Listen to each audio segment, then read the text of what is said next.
Welcome to On the Corner of Main Street, presented by Plaza Hotel and Casino in downtown Las Vegas. Here is Plaza CEO Jonathan Jossel, Gary Vickery, and I'm your host, Lisa Melmed.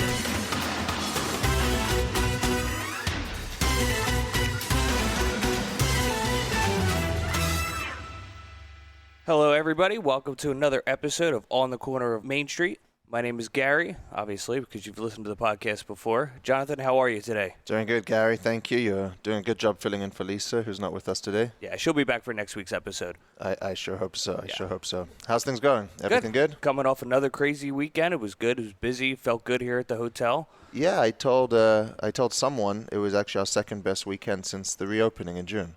So it was a good sign. Good sign. Not crazy, but it's a sign that things are starting to slowly get back to a little bit of normalcy. Obviously, midweek is still very slow. But what's cool this week is we're actually able to do the Pickleball Open. And we have about 600 people at the pool, not at the same time, but taking turns to play in the tournament. And from Tuesday till Saturday, we're having the Pickleball Open. And the popularity of this sport is mind-blowing to me, how many people are into pickleball. Right, so this is our third annual pickleball event. Yep, third annual. It keeps growing every year. Yeah. Even in tough times.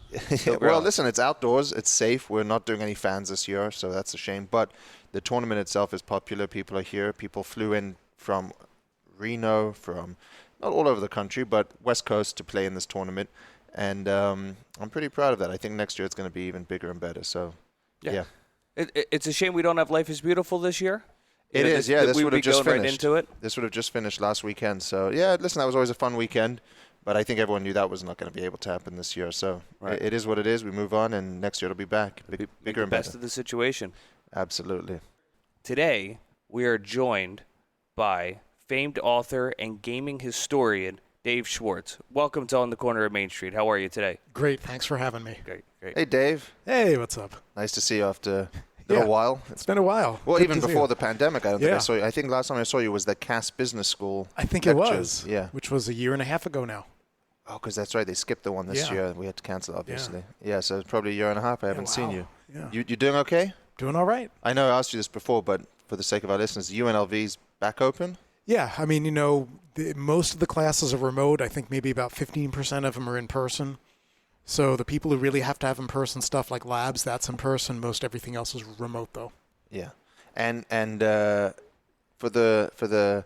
start with, I guess, what is your role at UNLV? I'm the Associate Vice Provost for Faculty Affairs. So say that again. Associate Vice Provost for Faculty Affairs. Brilliant. Yeah. And what exactly does that do? Answers a lot of questions from faculty, works with the faculty in their tenure and promotion, on all kinds of success things. It's quite a gig. Huh. So it's not specific to one program at UNLV? No, it's all faculty. So it's not tenured, non-tenured, faculty and residents, pretty much everybody. So why then is your main focus history? Because that's my academic background. I went into the administration about a year ago. Okay. And how did you get into the history of Vegas? History of Vegas is actually, it's a story that starts in New Jersey, in Atlantic City, where I grew up. Okay. And one of my earliest memories is watching them blow up all those classic old hotels and build these really modern casinos. So I always kind of wondered, why would they do that? What are casinos? Why would people build them? When you were in New Jersey? When I was in New Jersey. So you watched these implosions? Yeah. So I watched those and got me thinking, why would people want to blow up hotels and build casinos? And what is the power of casino gaming? So when I went to graduate school at UCLA in history and I had to pick a dissertation topic, I said, well, maybe I'll write about the history of casinos because there hasn't been a lot written about that. Huh. And that's how I got into it. And you had several positions in Atlantic City casinos growing up, correct? Yeah, I did. From all the way from security to surveillance, so you were kind of all over the place. Yeah, definitely. Mr. Peanut, too. You don't want to forget that one. Right. Which of the hotels did you work at in Atlantic City? The Taj Mahal. Okay. And also I also worked at Bally's Grand. And Mr. Peanut was at the Tropicana. Although at that point it was Trop World. They were in the middle of a branding thing, which is this is a great casino branding idea. Like, okay, Tropicana, recognized brand worldwide. We'll change the name of the casino to Trop World. Good stuff. Good stuff. Genius. Yeah, and as you can imagine, they changed the pack a couple of years later. So you and I have something in common then, which I didn't realize, is we both did our dissertations on the casino industry. Mine was focused on casino industry coming to the UK, which is where I was at the time. What exactly were you looking at? Were you looking at the business of it? Were you looking at the psychology behind gaming? Were you looking at the history of Las Vegas? What was the sort of focus of that? Well, the discipline was history, so that was the primary focus. But I was really looking at why people culturally chose to do this. So why did people say, well, gambling in a city is bad, but if we gamble in these little places out in Las Vegas, that's good. So I was looking at that aspect, the cultural aspect, also looking at the political aspect. Why did the state of Nevada encourage the industry to grow, especially after 1950 or so? Why did they get behind it? And then in the 70s and 80s, why did other jurisdictions then decide to adopt casino gaming? And it was because of what had happened in Nevada and what had happened in Las Vegas. Huh. And just for my own knowledge, how did you get from Atlantic City to UCLA? And why? I applied and they let me in. It's a bit of I'm sure somebody lost their job over that. It's a bit of a mystery to me. But yeah, I applied to a couple of schools and that was the one that took me. So that's how I ended up in UCLA. And what year was that? That was 95. Okay, so I mean, by that point, though, Vegas was already pretty established. It was you weren't here, and you're not that old. But you sort of missed the formative years of Vegas. By 95, Mirage was already built. Yeah. So I mean, that's when you picked up the study of it. From that point. Yeah. If you could go back in time and you could meet with anyone from the history of Vegas to have dinner with, who would you choose? I think Carl Cohen from the Sands, because everybody says really good stuff about him, so he would be interesting. I've never even heard of him, so tell me who that is. He is, so everybody I've talked to, like Steve Wynn, Jack Binion, and everybody I've talked to has said he is the best casino manager in the history of the business. Carl Cohen just knew the business backward and forward, was great with the customers, was great with the game protection, but also really good with the customers. Perfect with the customers and could solve any problem. Except for the one problem he couldn't solve without violence, which I'll talk about in a little bit. Okay. So why is Carl Cohen not more known? Why is he not more high profile? Everyone hears about some of the other figures that sort of were here back in the day. What's Carl Cohen? How did he come to be? Yeah, I think it's because he wasn't an owner. He was just a manager. And he never, doesn't get that credit because that was a much more, I guess, anonymous time where you didn't really do things to get your name in the paper. You did them just to, make the bosses happy and make yourself happy. So I think it was a time where that kind of promotion wasn't really expected for casino managers. They were, basically they wanted to stay under the radar. Got it. And he was at the Sands. He was at the Sands, yeah. Do you feature him in your new book at the Sands? Oh yeah. He's definitely in there. Okay. What about downtown? Are you familiar with downtown, the history of downtown?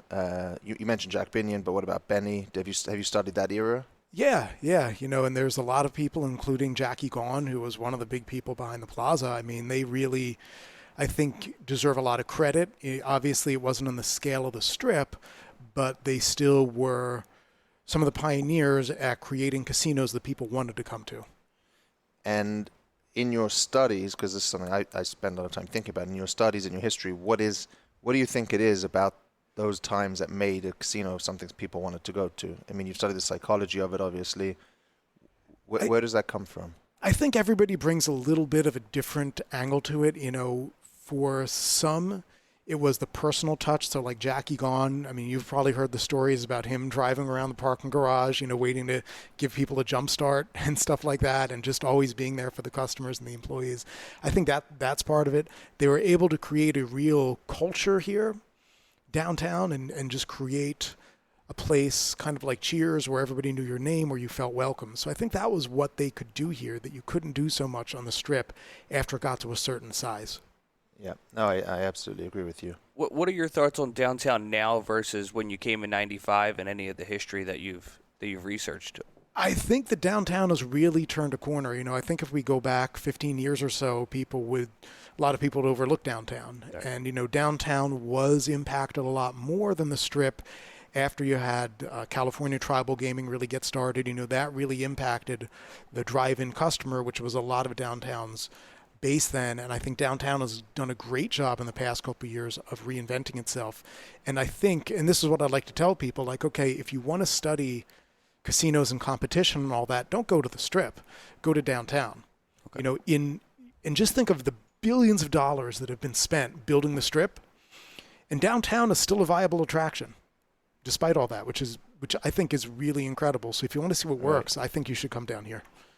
Well, it's an attraction partly because of the history. Mm-hmm. I mean, not partly, largely because of the history. People want to see that history. People want to remind themselves of the old neon, the glitz, the glamour, the mob. What is it about that you think people are so fascinated by? And the mob, why is the mob so popular? The mob, it's amazing. The mob is just popular. I think it feeds into a lot of people's fantasies, I guess, just about, you could solve everything with one phone call. And of course, in these fantasies, you're friends with the people in the mob and they're not, extorting you, but which is probably different in real life, and I think it's just about the fact that today everything is so bureaucratized and people see this everywhere around them. It just seems like everything is dominated by these big corporations, and people look back at the mob days and say, well, it was all based on relationships, which again, probably if we got an FBI agent in here, they could probably disabuse us of that, how benevolent it was. But I think that's the image that it has. So I think that's why people are attracted to it. Okay, so I'm fascinated to get back to the Carl Cohen guy. Mm-hmm. They say Carl Cohen? That's correct? Cohen, yeah. Yeah. Cohen. So what was you've written books about slots, about table games protection. Do you think they're still teaching that in the right way today? Is that still getting conveyed, or is that lost some of its charm with how technologically advanced surveillance cameras have become? I mean, the old days you had the eye in the sky and you had to check basically everything through a piece of glass that you were standing over. That's a skill set that is not being translated into today. Yeah, I mean, for good and for bad. I think if you asked anybody back then, they would love to be around today where you have, back then when it was just literally standing behind the mirror, there was no evidence. You couldn't take something to court, and now you've got that. So I think that's great. I think the biggest difference with casinos isn't technological, it's organizational. Mm-hmm. So back in the day, up until about the 70s, 80s, the casino manager really ran the show. There was no real separate human resources. So they just did things very much differently, where literally that was the person that decides if you have a job or not. I think human resources coming in changed the dynamic a lot, and the managers on the floor lost some of their power, which is good and bad. I mean, it's great that we have protections for employees now that you didn't then. I mean, I heard a lot of stories from people who were basically fired, like, your table lost a lot of money. Yeah. You're gone. You're gone. Yeah, you keep dumping money, was what they called it when the customers won, right. Which they should do sometimes. Right. So, yeah. I mean, it's better today from that angle. What do you think has been lost since those days? I think what's been lost is that feeling that they had of sort of being elite, where, if you were a dealer, you were a boss around town. Like, people looked up to you. I think that's been lost, but again, a lot's been gained, protections, employment protections, things like that. So it's definitely a double-edged sword. I love what you said about casino managers ran the joints. I think you're absolutely right. We've gotten so far away from that, where casinos are just a small piece of the business, or a medium-sized piece of the business, but everyone's so focused on conventions and rooms and food and beverage and nightclubs and entertainment. What's been refreshing about the last 4 or 5 months since we reopened is casinos once again become the focus, because there is none of that other stuff right now. And so casino has become the focus, and there's a much bigger emphasis on that casino experience. And I haven't seen yet the shift to empowering casino managers, but you're absolutely right. That's something, it is a hierarchical structure that changed over time, from casino managers being the real bosses to general managers, VPs, and all these other positions that then came in subsequently. Hadn't thought of it like that. Yeah, and I think it's interesting now because we have seen a lot of that other stuff stripped away. So there is going to be a pretty big change, I think. Yeah. For the sake of our listeners, if you wouldn't mind, tell us the history of the Sands, because I think a lot of people don't even know what the Sands is. Oh, the Sands is probably the most iconic, classic Las Vegas casino. Plaza accepted, of course. Thank you. I was waiting for that. Yeah. It opened in 1952, and the guy out front was a guy named Jake Friedman, who came up from Houston, and he wore a cowboy hat. He was very popular. Everybody liked him. He was always shaking hands, giving out money, that kind of stuff. When you give out money, people like you. What was he giving out money for? Because he was a gambler, and he was a customer there? No, he was a gambling operator, and he was a gambler himself. Got and it. Hey, it's all part of the thing. So it's like us giving free play today. Pretty much, yeah. Okay, but he was doing it with cash. He was doing it with cash, yeah. Okay. So that was his thing. He literally would go around with his pockets stuffed with bills and give them all out. That was just his thing.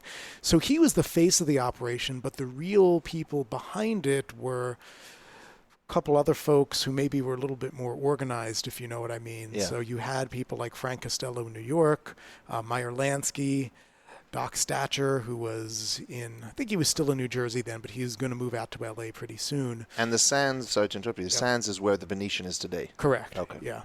So basically you had a bunch of different groups in there, and the thing that defined the Sands was the entertainment. Jack and Trotter came out from New York, where he was running the Copacabana Club and ran the Copa Room at the Sands.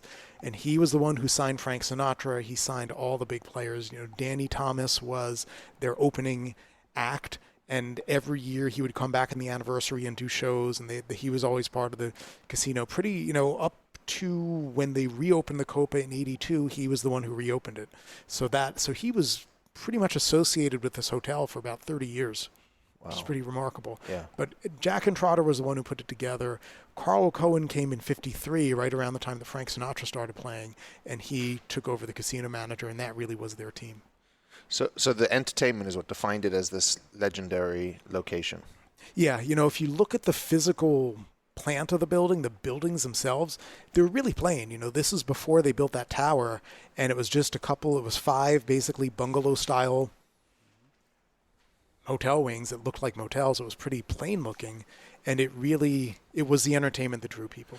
You mentioned Frank Sinatra, but the whole Rat Pack was there. The Rat Pack is what made that place. Well, they both made each other. They did. So the Rat Pack first came together on stage in January of 1960. What had happened was Frank Sinatra got the rights to make a movie called Ocean's 11, and basically said, okay, we're going to make the movie. I want to have fun with my friends, all night, wake up at 4:00 in the afternoon and do a couple of scenes.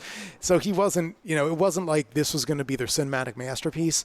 But since you had Dean and Sammy and Peter Lawford and Joey Bishop in town, Al Freeman, who was the PR guy at the Sands, said, hey, why don't we put Frank, Dean, and Sammy on stage? We'll put them all up there.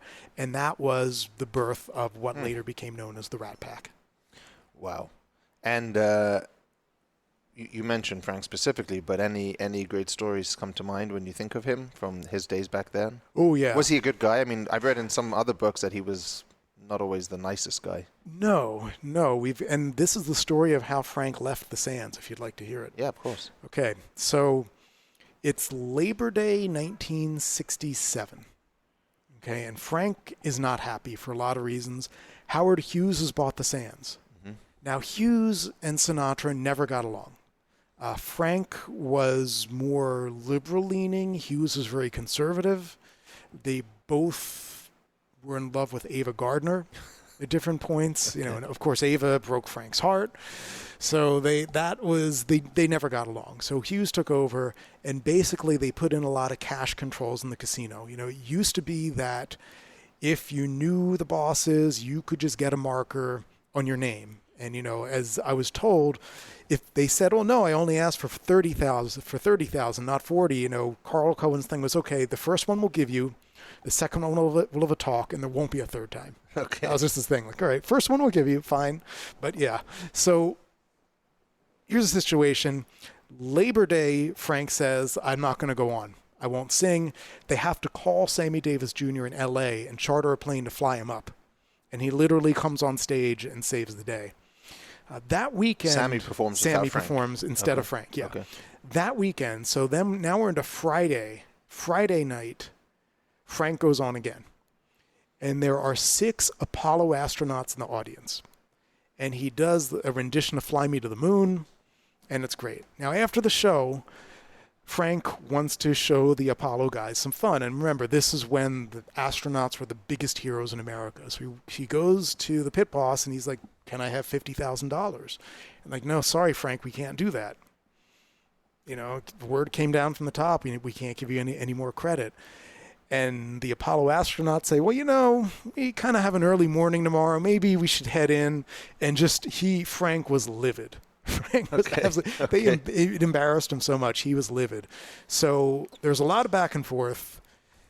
He actually flew back home to Palm Springs and then flew back out again Sunday night.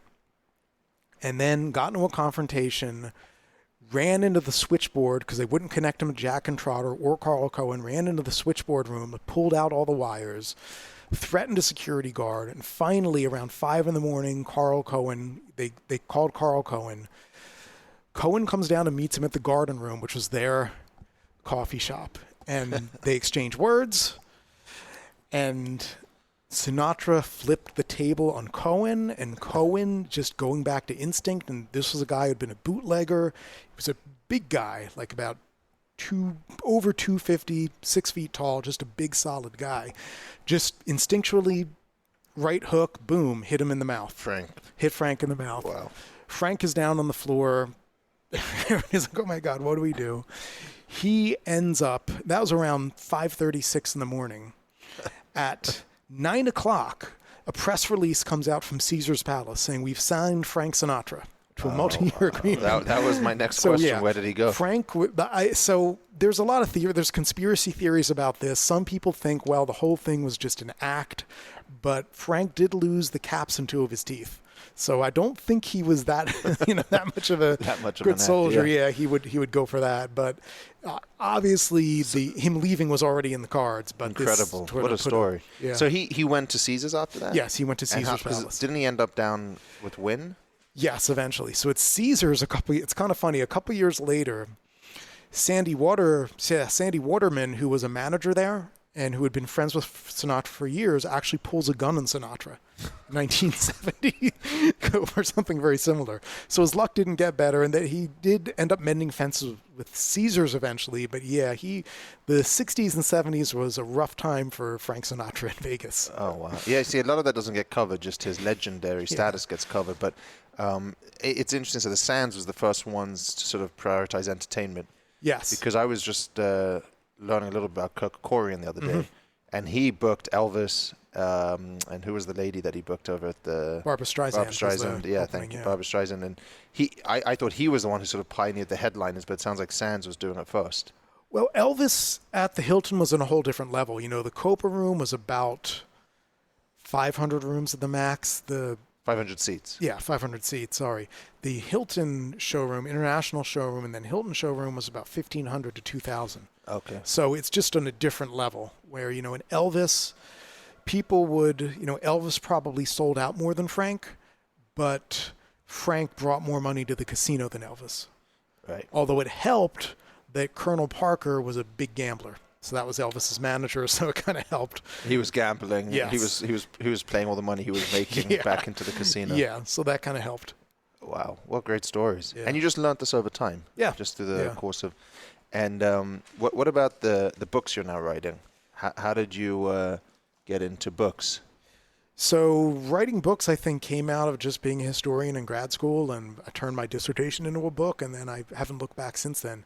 And, lately it's just... Your dissertation on the casino industry. Development, yeah. Which one's that? What's that That's called? Suburban Xanadu. Because okay. that's with an academic publisher.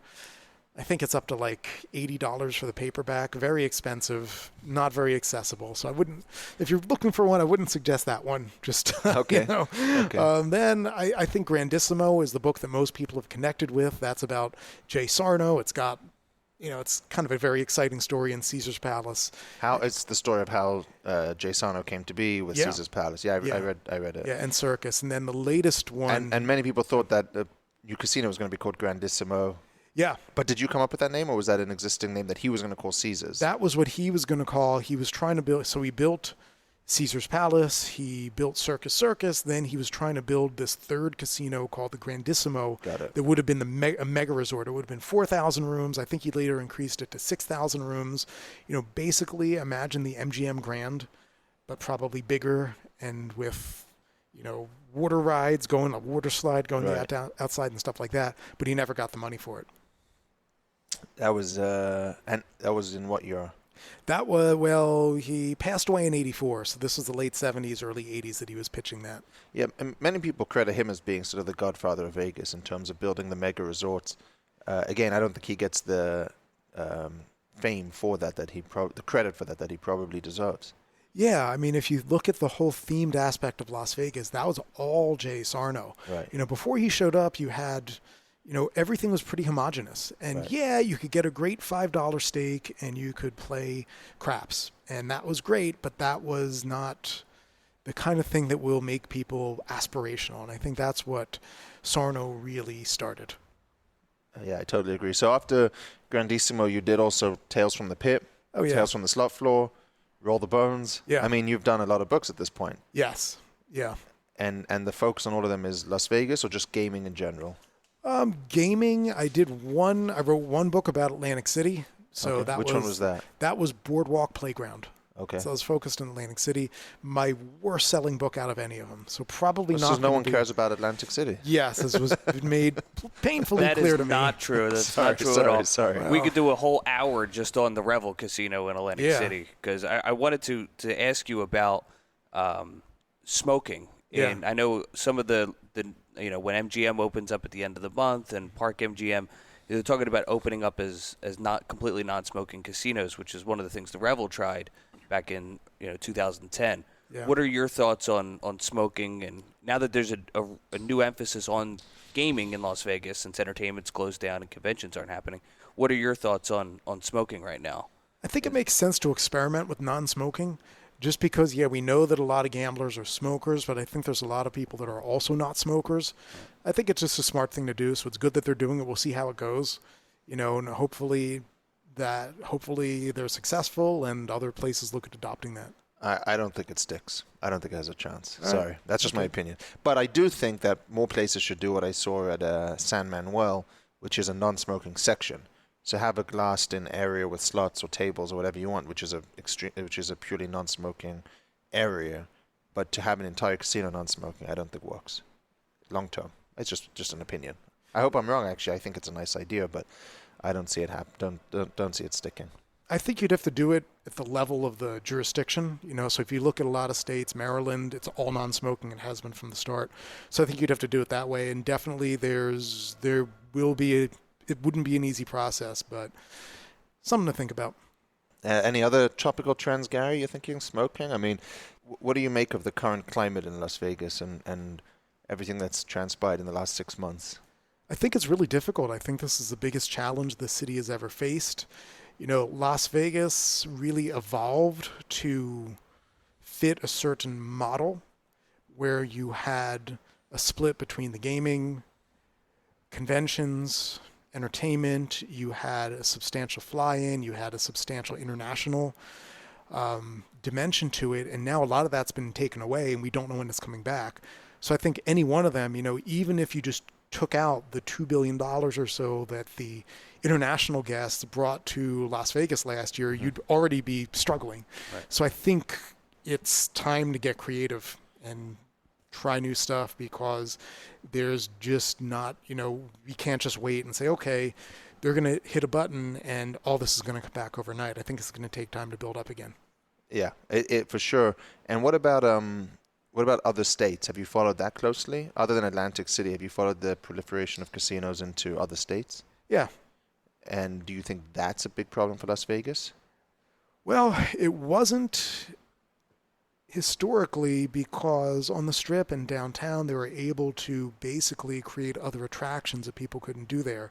So you had entertainment that you couldn't get at the other places. Now that that's gone and it's just competing on slots and table games, it's a lot harder. Mm-hmm. So that's one of the reasons. And, also we've seen, if you look at the numbers, and I'm kind of putting my number nerd hat on here, if you look at the numbers from the Las Vegas Convention and Visitors Authority over the past couple of years, there's sort of this hierarchy of guests where the international guest is probably the most valuable one just on an ROI basis. They tend to spend more, they stay longer, they spend more. They might gamble a little bit less, although the high rollers offset that. You then have your domestic fly-in guest, and then you have your domestic drive-in guest kind of at the bottom, and that's where we're at. So it's kind of scary where the least profitable customer is now the customer base. So I think it's tough to see how that's going to be an easy path, but there's ways to do it. And I think a lot of it is going back to basics. And I love the sign out here that I'm looking at right out on Main. Old school fun is back. And I think that's a fantastic approach. That's been our message since reopening. Yeah.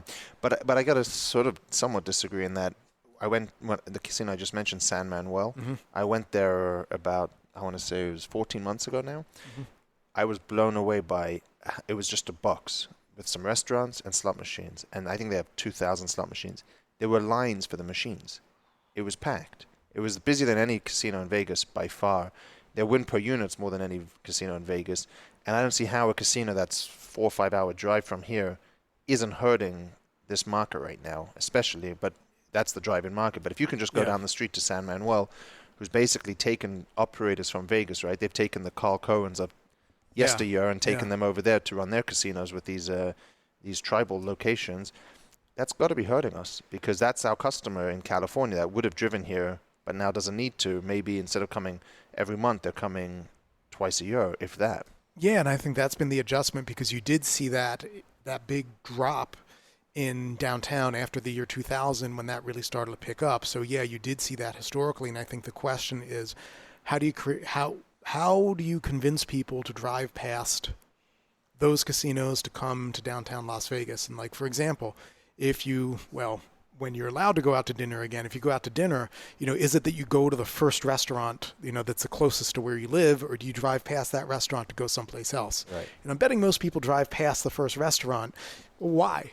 And then kind of think backwards from there. Well, Atlantic City, just going back to Atlantic City real quick, back in, 10, 12 years ago when Pennsylvania and Delaware opened up gaming, Atlantic City didn't evolve. And 6 casinos closed within 2 years of that, right? So because Atlantic City couldn't, adapt to the current situation, they find themselves still struggling to this day, right? Yeah, I mean, that was the big problem there, was that they had too much success too quickly, where it was the same thing, and I know people who opened the casinos back then, and, the stories of lines around the block and people fighting to get, a slot machine and a seat at the craps table, or a seat at the blackjack table. But, the money came so easily, they never really had to innovate, and they never had to add a lot of the other attractions that they did in Las Vegas that made Las Vegas remain successful after California really started firing in all gears. So that was the downfall of Atlantic City there, the gaming industry at least, was that they didn't really go beyond it. Now, some places did, if you could look at Borgata, Harrah's, they definitely did invest a lot of money, and they did some different things. But I think altogether, the city didn't do what they did in Las Vegas. And I think downtown, and I can only speak really for the plazas, what we've tried to do is just to keep building that personal connection with each and every guest so that they do keep driving past. Because, I mean, that's what we do right now. We want them to keep, walking past the other casinos that they might be staying at to come check us out and build that brand loyalty. That's the best thing that we could do other than, just keep firing on all cylinders and, keep putting out the best product possible. Yeah, and I think that's the best approach because, people, I think, want that authenticity, and they need that because you can basically, if you just say, well, this is a commodity, I think that's a losing operation because they can get that commodity a lot closer from home. But if you make it that personal relationship, that kind of connection, I think that's when you can't just stand in the front anymore with cash in your pocket and give it out. You could. Well, I mean, that would help. That's but how you make friends, but I think to keep the friends, to keep them, I was going to say, because then everyone else will just start doing that down the street. They will, which actually is what they in Atlantic City, they tried that, where they had the bus wars back in the 80s, where, first, okay, take a bus from Philly or New York, we'll give you a roll of quarters, then it's 2 rolls of quarters, and casinos went bankrupt because their marketing spend just got way out of whack. Yep. So you can't, you can't just buy. You can't buy players. business. Yeah, you can't buy the business. And the truth is, with today, that's still going on in many cases with table games where guys are giving people front money or some of it back on losses. But the truth is, the minute the guy next door does the same thing or more, they're going to leave you because they're not loyal to you anyway. They're just loyal to the deal. They're just looking for the next big deal. So we've definitely tried to stay away from that. But it seems like the whole industry is doing a better job of that now since the pandemic, because you don't need to focus on the deal as much. Yeah, that's what our mutual friend Oliver Lovett would call transactional loyalty. Yeah, Oliver Lovett, yes. Yeah. Good guy. So tell me, are you following along with all the sports betting? Are you following along with the daily fantasy sports? Where do you see that all heading? Is skill gaming the future in your opinion, or do you just focus on the past? No, I think that's what's expanding, and kind of my main take is that if you look back at history, human beings have been gambling for about 10,000 years, but we're not gambling the same way that we did 10,000 years ago. So the games are going to change, and it's kind of, in the gaming industry, but I think everywhere we get caught in the trap of thinking, well, the way things have been for the last 5 years is the way they've always been and the way they always will be. And the model with table games and slot machines was very powerful. It worked really well. I think that's changing. I think you will see sports betting start to become a bigger part of the mix. I think the younger customers like that better. If you look at the numbers, if we go back maybe 15 years ago, sports betting was about 1% of the total Nevada gaming win. Now it's about 3%. So it's still pretty small, but I think it's on the upswing. Mm-hmm. And I think stuff like that, I think there's a big future there. It's so primitive here compared to what it is in Europe. Yeah. Once that catches on here and people are using their cell phones for it and they can stay at home, it's going to be a different ball game for sports betting altogether. Yeah, and I forget, it's been a while, but the last numbers I read from the UK, I think they said that sports betting was about 15% of their total gaming win. So, that makes sense. If we saw something like that here, I could definitely see that. That would be a huge happening. shift. It would. Yeah, it would really change things. So we like to do this on the podcast, and obviously it's different for you because you're an author, but if there was any books on the history of Vegas or, the current casino operations that you would recommend to people, including your own, obviously, what would you suggest? Well, definitely I'd pick up At the Sands. Other books, there's just so much good stuff out there. And of course, I'm drawing a blank right now, and I'll think of them as soon as I'm driving back to the office. I'll think of a million. But okay. I'm reading a book now by a woman named Lisa Medford. Okay. Called I Can Still Hear the Applause. She was the first nude showgirl in Las Vegas history. So that's the one I would say. Lisa Medford, I Can Still Hear the Applause. What about James Swain novels? Yeah, they're good. They're good. That was a rich question. Yeah. I don't know anything. Yeah, they're good. They're good. Yeah. Have you read Blood Aces? If I did, it was a while back. Story of Benny Binion? Oh, yeah. Pretty cool. Yeah, pretty great stories. Yeah. Well, before we leave, Dave, let's get back to Carl Cohen. And what was the thing you didn't want to? Oh, it was the fight with Sinatra. So the ironic thing about Carl Cohen is that people who know who he is know him as the guy who punched Frank Sinatra. Okay. Now, what makes this kind of sadly ironic is that throughout his whole career, he had incredible self-discipline, was incredibly focused, could take the angriest guest and calm them down. And, had drunks just berating the staff, and he would come in and just calm it down, and people were in awe of him about this. For one split second, he lost control. Yeah. And that defines him. Like, literally, it was in his obituary. Carl Cohen, the man who punched Frank Sinatra. Old blue eyes he couldn't handle. Yeah. So I guess the lesson for that is, you've always got to be in control, because the one time you're not, that's what they'll remember. Could you imagine sitting there in that coffee shop and then watching that interaction happen? No. Yeah, it would be pretty scary. It would be pretty scary. Are you doing any public speaking at the moment? Oh, yeah. Wherever they'll have me. Yeah, definitely. Although there's not as much of that as there was before the pandemic, but yeah. Where was the last one you did? Oh, boy. I did one for the Mob Museum. I think it was last week. They had a nice event down there. Did you do it in the courtroom? Yeah. Nice. Yeah. And it was funny, at one point I mentioned the Keefe Offer Committee, and that was where they did it in Vegas. So yeah, it was actually in... what was the subject? At the Sands. Oh, you're talking about the book. Talking about the book, yeah. Your book. So the full title of the book is At the Sands, the casino that shaped classic Las Vegas, brought the Rat Pack back together, and went out with a bang, right? And that was just released about a month ago, right? About a month ago. How's it doing so far? It's doing good. I think people really like it. The people who've read it like it. I've heard a lot of good feedback. Good. And you can pick that up. Is that available everywhere? It's on Amazon and Amazon, Barnes & Noble. And there's on my website, I've got a universal link, whatever ebook platform people want. There's some pretty obscure ones, so it's available there too. Okay. When's the audiobook come out? Audiobook should be out in October, November. Okay, great. Yeah. Great. That'll be good. If you want to reach out to Dr. Dave, it's at Dr. Dave 702 on Twitter. Yeah, Twitter. Right, yeah. and then the website dgschwartz.com. Yep, that's it. I do have a question for Dave. What is Secrets of the Palms? I think that was a TV show I was on a long time ago. Oh, okay. They had Secret. There was we're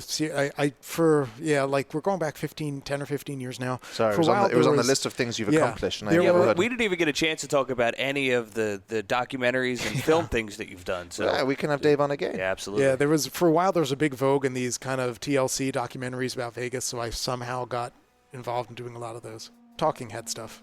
Perfect. Well, thank you for your time, Dave. Thanks for having me. Appreciate having you here, and I'm sure we'll have you back on again with all your history and insight into this town. I hope so. We'll be back again soon, but in the meantime, please let us know how we're doing and send us your questions. Just email us at podcast@plazahotelcasino.com or go right to the top and tweet Jonathan at Jonathan Jossel. Also, please follow us on social media. On Twitter and Instagram, it's at PlazaPod. And on Facebook, you can find us at Plaza Podcast. We'll see you next time from right here on the corner of Main Street.